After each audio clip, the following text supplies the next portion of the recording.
नमस्कार, मैं ट्विंकल वर्मा आसनसोल पश्चिम बंगाल से आप सभी का स्वागत है। जैसा कि आप सभी जानते हैं कि हमारे चारों ओर कोरोना महामारी का संकट छाया हुआ है। हम सभी को मिलकर इसका सामना करना है। आप अपने घरों से तभी निकलें जब ज़्यादा ज़रूरी हो। घर से बाहर निकलते वक्त मास्क और सैनिटाइज़र का इस्तेमाल करें ताकि आप सुरक्षित रहें और आपका परिवार भी सुरक्षित रहे। आज की मेरी कविता का शीर्षक है मैं मज़दूर की बेटी हूँ। कविता के शीर्षक से ही समझ में आता होगा कि मैं अपने पिता से बहुत ही ज़्यादा प्रेम करती हूँ। पिता मेरे लिए सब कुछ है और मैंने बचपन से ही अपने पिता को बड़े ही नज़दीक से जाना है, समझा है, उनके साथ वक्त बिताया है। मैं उनके बारे में जितना भी कहूँ शायद बहुत ही कम बात है, मतलब शब्द ही कम पड़ जाए उनके लिए।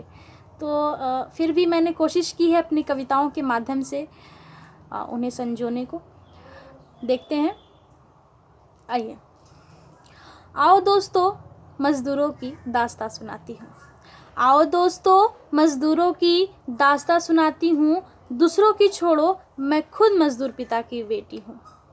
ज़िंदगी के हर उतार चढ़ाव को मैंने अपनी आँखों से देखा है। ज़िंदगी के हर उतार चढ़ाव को मैंने अपनी आँखों से देखा है। भूख से अपनी माँ को पेट में गमछा बांधते देखा है। एक एक रुपए कमाने का दर्द मैं अच्छे से जानती हूँ। एक एक रुपए कमाने का दर्द मैं अच्छे से जानती हूँ। आज भी 5 रुपए बचाने को मैं हर रोज़ पैदल पढ़ने जाती हूँ।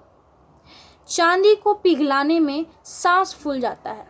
चूँकि मेरे पिता कारीगर है तो मैंने कहा कुछ देर पहले ही कि मैं अपने पिता के बहुत ही नज़दीक हूँ, उन्हें मैं बहुत अच्छे से जानती हूँ और मैंने अपनी कविताओं में जो भी व्यक्त किया है उसे मैंने अनुभव किया है। चांदी को पिघलाने में सांस फूल जाता है, आग के ताप से खून सूख जाता है। मजदूरी करते हैं पिता, दिन से रात हो जाती है। मजदूरी करते हैं पिता, दिन से रात हो जाती है। बच्चों को तकलीफ ना हो इस ललक में भूखे रह जाते हैं। तकलीफ होता है पिता के इस हाल से। तकलीफ होता है पिता के इस हाल से। बेटी नहीं बेटा बनकर साथ निभाती हूँ हर हाल में।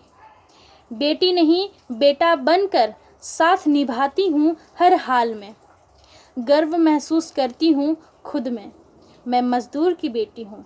गर्व महसूस करती हूँ खुद में, मैं मज़दूर की बेटी हूँ। मंजिल को पाना चाहती हूँ ताकि लोग कहे मैं मज़दूर की बेटी हूँ, ताकि लोग कहे मैं मज़दूर की बेटी हूँ। धन्यवाद। जैसा कि आप सभी जानते हैं कि हम सभी छोटे छोटे लेखक लेखिकाएँ हैं, कवि कवित्री हैं। तो आप सभी से एक गुजारिश है कि आप मेरे चैनल को लाइक करें, सब्सक्राइब करें और शेयर करें। अगर कहीं त्रुटि रह गई हो तो उसे क्षमा चाहती हूँ उसके लिए। और आप सभी मार्गदर्शन मुझे प्रदान करें और आप सभी स्वस्थ रहें, खुश रहें। धन्यवाद।